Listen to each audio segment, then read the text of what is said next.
Hi, everyone. I'm Gold Derby News and Features Editor Ray Richmond, and I'm here today with Wesley Iwerks, the director of the superb new four-part Max documentary series, 100 Years of Warner Brothers, The Stuff That Dreams Are Made Of.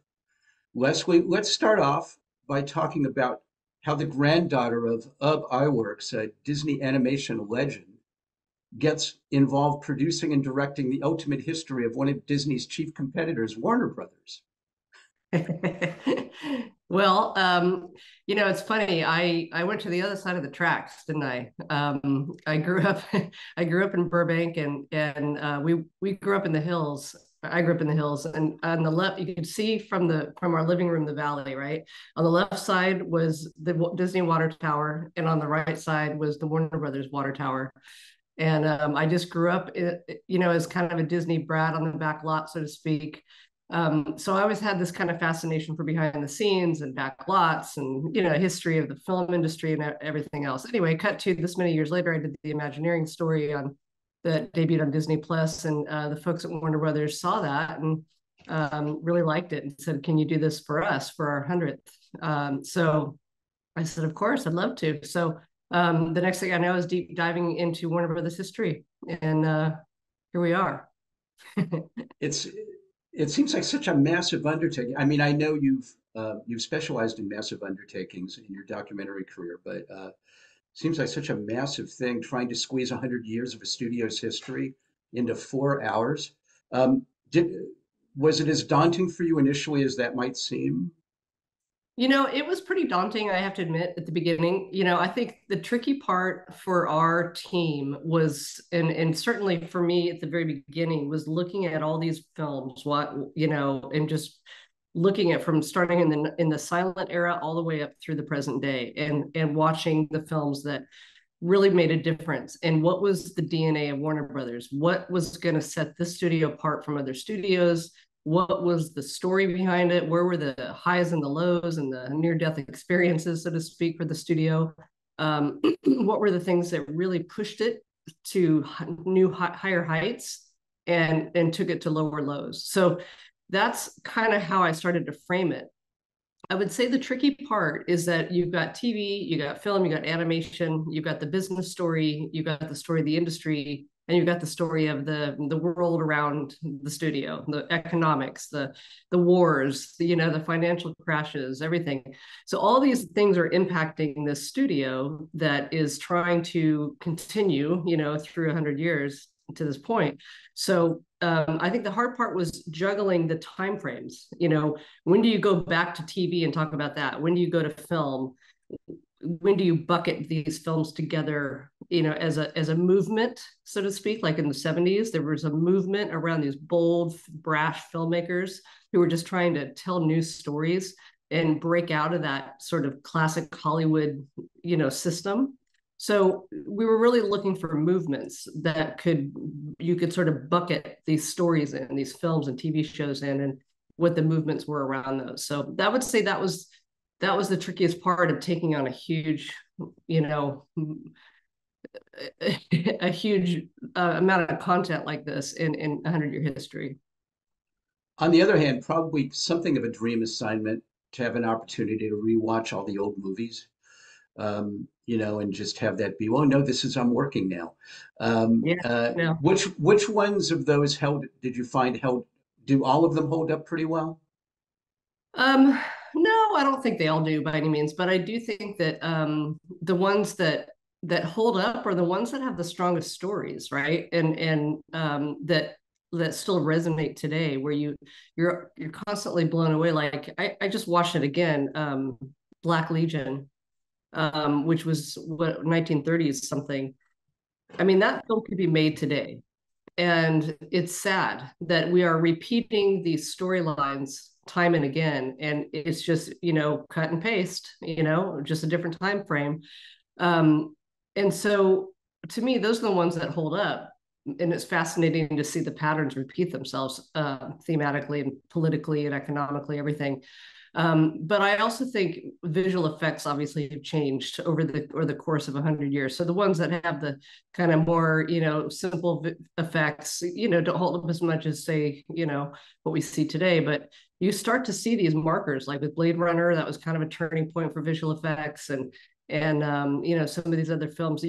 By the time you get to Wonder Woman and you get to, the films of Alfonso Cuarón later, and even the Harry Potter films, you really start to see how technology is evolving very fast through the digital age. And how technology drives the decisions, and drives the, what choices are made, and when to put out what and what season. And how did you decide which were the turning point Warner Brothers films and business stories? Did you decide by committee, or were you kind of a committee of one? No, it's definitely never a committee of one. I mean, I think we spent a lot of time in development. Mark Catalina and I, who I worked with on the Imagineering story, sort of mapping out, and also working with Dan Sachs at Warner Brothers and Mike Darnell, Brooke Carson in the early part of the development of just mapping out where are we breaking these episodes. Because obviously you want a cliffhanger. And it seemed, and we went from originally an 8-part series. This was commissioned originally as an 8-parter, then a 6-parter, and then it went to a 5 and a 4 and a 3 and a 2 and a 1, and then it went back to 3, and then it finally became a 4. So you can imagine it was challenging to be juggling just the ever-changing sort of accordion size of this thing. But it was obvious in some ways of where to divide them. The brothers obviously had their own drama, the fallout with Jack taking over the company, and then ultimately Jack leaving the company. Those were two potentials. We ended up going when Jack left, and the economic situations with some of these are really, obvious as well, right? So we just looked at what were the cataclysmic business stories that usually would change you from one to the other, transition you out from one to the other. If that makes sense. And you were putting this together during a time of regime change at Warner Brothers itself too, which it didn't seem like that impacted their decision to go ahead with the series. And it didn't seem like there were a lot of restraints put on you. No, it was originally it was Ann Sarnoff, who was CEO at the time, and then that whole change happened, and then Dave Zaslav came in, and both CEOs were very excited about this idea, and knew that it was sort of a no-brainer for a 100th anniversary to do this. I don't know if they really, David anyway, knew the intricacies of the details we were going to get into, but was certainly very versed on the history of the story of the studio and very excited about it, and is a big fan of these films, and knew more about these movies at that point than I realized, even I did in some cases. So it was refreshing to me to be talking to him and learning from him about the studio's history in a way that perhaps only a true CEO would know. The business side. He knew a lot about Steve Ross. He is a big fan of Steve Ross, as are a lot of people. So there was just a lot of really cool, interesting stories about the leadership of the studio, and those are the kinds of things that excite me, which are like innovation and leadership stories, meeting with technology. And meeting with art and creativity and vision, innovation. So all those things kind of melded together to weave in and out of this whole 4-hour show. There certainly wasn't. There was a lot about the four Warner Brothers that I didn't know, that I certainly learned in this, and just what a piece of work Jack Warner was, um, and all the crazy infighting they had. You certainly didn't seem to have much trouble landing big names to participate in this. No, I mean, Yeah. Scorsese and Oprah and George Clooney and Ron Howard and Oliver Stone and Clint Eastwood. I mentioned seems like everybody said yes.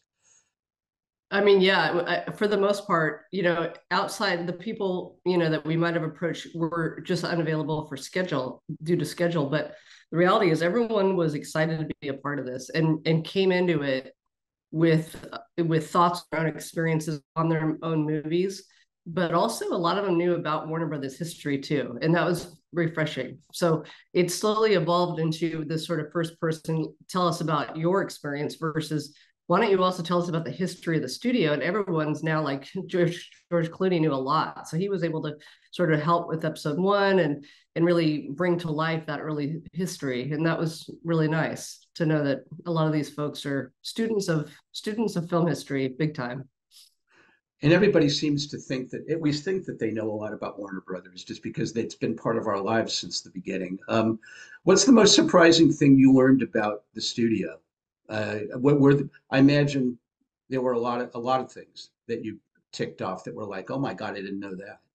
Yeah, it's tricky. It's a hard question to answer because there's so many little things. But I think that from the earliest days, I think it was just this, unabashed, do whatever it takes to make the studio successful, right?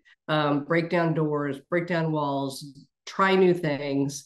I was surprised at Jack's sort of control of his actors, the Betty Davis, the Olivia de Havilland's, those that sort of ball and chain of having to stay at the studio and continue to extend your contract if you didn't want to take on a film. That sounds pretty harsh in today's perspective, right? And Ron Howard really sums that up well because he had a chance to speak to Betty Davis about that. So I was surprised a bit about that, but a lot of the studios were in that same boat, right? So it's not that new, but I also think Steve Ross coming in after Jack Warner exits, eventually he comes in, and how he grows that studio through diversification and acquisition of other entities such as Atari, and really expanding the business beyond just its core business model, which was TV and film. And I think when you look at the cycle of big business through history, that sort of expansion and diversification is critical to survival. And so you kind of forget that it all kind of started way back with Jack taking on radio and TV and the brothers, but then ultimately it just kept going, and they just every regime from AT&T and all these different regimes, it just keeps expanding, right?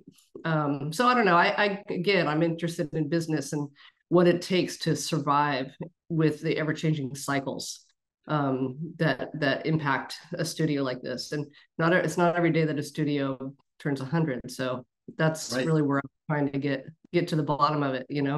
But the DNA, I would say, the DNA of Warner Brothers is always trying to be bold and push the envelope a little bit and risk. That's what I was going to say, Leslie. Is what surprised me was how consistently daring Warner Brothers was in their choices of subject matter, including going against the Nazis at a time when that was a controversial choice, and never being afraid to put themselves out there. Right, totally. And those are risky times to go up against the Nazis and put that Confessions of a Nazi Spy out there, to get death threats. And but then you cut forward to JFK and Oliver Stone telling me and Kevin Costner talking about they both got death threats, in the making of that film. So, and then Warner Brothers basically saying it's going to be risky, but let's go for it because you have to shake up thinking, and I do think that those kinds of films are what we need even more now, to continue in that way, to make people think about what's really going on in the world and to use film as a way to impact lives. And I think that it's not just entertainment. It's there to make you think and maybe change your perspective a little bit. If you're not getting at least one death threat, you're probably not trying that hard. Uh, Exactly. uh, I also didn't, Leslie, I didn't fully know the story about the jazz singer and the impact in ushering in the era of talkies and, how divisive blackface was even back in the 20s. Yeah, and it's a tricky thing to look at today, obviously, because it looks so slightly scary and horrifying to think that that was a means of entertainment, but it preceded jazz singer. I mean, minstrel shows had been happening prior to that, and so I think for us, we really wanted to just put a spotlight on that and not just glean over it like it's a technical achievement, but what did it mean culturally at the time, and what does it mean to look at that today, and from the eyes of today. And so that was interesting. I mean, it was, I don't think a lot of people know the history of blackface, so that was part of our job, was to enlighten people about that. I think people also just imagine that Warner Brothers, started off strong, they and were always successful, and didn't realize that it basically took a dog to save the studio. That without Rin Tin Tin, and that film coming out, there would be no Warner Brothers today, or wouldn't have been any Warner Brothers past the 30s. Yeah, Rin Tin Tin was such a funny scenario. I mean, that dog got over 1,000 fan letters a week, and you know, I mean, it was a dog. It cracks me up. Anyway, but it's fun to think about that. And then ultimately, that gave them enough cash to sit on and continue to expand, and then ultimately to lead to Jazz Singer, um, in the late 20s, which then catapulted them to the whole new level, which was pretty much right up there with the top, because they pioneered an entire sound system, that changed the industry forever. For me, base Warner Brothers is essentially inextricably linked with Looney Tunes and the cartoons. To me, growing up and even into my 20s and 30s, that was the most identifiable piece of the studio. Mel Blanc and the whole anarchic feel of the cartoons, and I always just felt like they were just the hippest imaginable thing. And you know Totally. what? They still are. They are. And they're so good. I mean, if I had more time, I would have loved to have spent more time on Looney Tunes, because it's the impact of Looney Tunes. If you just did a doc on that, so good. And my grandfather actually, so Chuck Jones came in, and was kind of the pioneer behind all those early cartoons. But he started at my grandfather's studio at the Iwerks Studios as a cell washer. And then he left to go to Warner Brothers. And then pushed Looney Tunes out there, made the best comedy, the best anarchic characters. And then when my grandfather decided to close his shop in the late 30s, they brought him back to Warner Brothers for a couple of shows, Porky Pig cartoons. Anyway, so there's a kind of a little bit of a family in Warner Brothers too, with my grandfather working there for a couple of shows, and having really sort of gave Chuck Jones his start in animation. So there was a definite connection for me to this studio. And oh my God, Mel Blanc, Yeah. there's no more talented human being in human history than that man, Yeah. with those voices. What's your own favorite Warner Brothers movie, Leslie?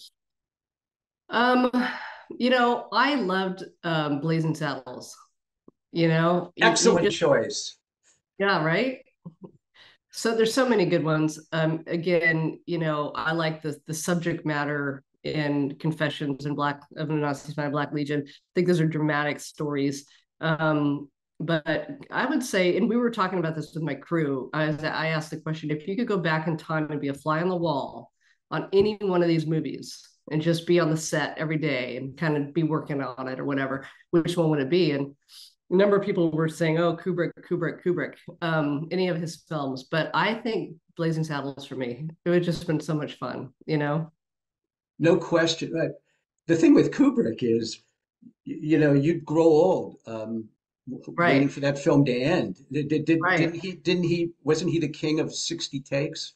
Yeah, yeah, and writing his scripts on the set while everyone waited. Oh my Yeah, God. No, no, yeah. Blazing Saddles, please. Just because it was correct me if I'm wrong, Blazing Saddles was considered unreleasable when the executives originally watched a screening, wasn't it? Right. They thought it was gonna like get an X rating or something or whatever it was. No, that was the other one. But the Something else, yeah. reality, yeah. William Friedkin, that's what I was thinking of. Um, his film. Why am I I blanking out? remember Midnight Cowboy originally had an X rating also, but that was a different studio. Right. Um, why am I blanking on William Friedkin's horror film? Oh, The Exorcist. Thank you. That was the one that they thought was going to get an X rating. But yeah, Blazing Saddles was, out there for sure, and a lot of people were offended by it, and a lot of people thought it was the funniest thing they've ever seen. And I still think it holds up today and just so good, you know. Not that you could actually put that material in a comedy and get away with it anymore. Right. No. But I mean, it smacks, racism in the face, and it just does it in a way that's not as offensive, as you might think today. Anyway. I'm with you. I'm with you. Right. With that, we're actually out of time. You can see 100 Years of Warner Brothers, the stuff that dreams are made of, streaming on Max. Leslie Iwerks, good luck this Emmy season. Thank you. And thanks for joining us today at Gold Derby. Thank you, Ray. Appreciate it.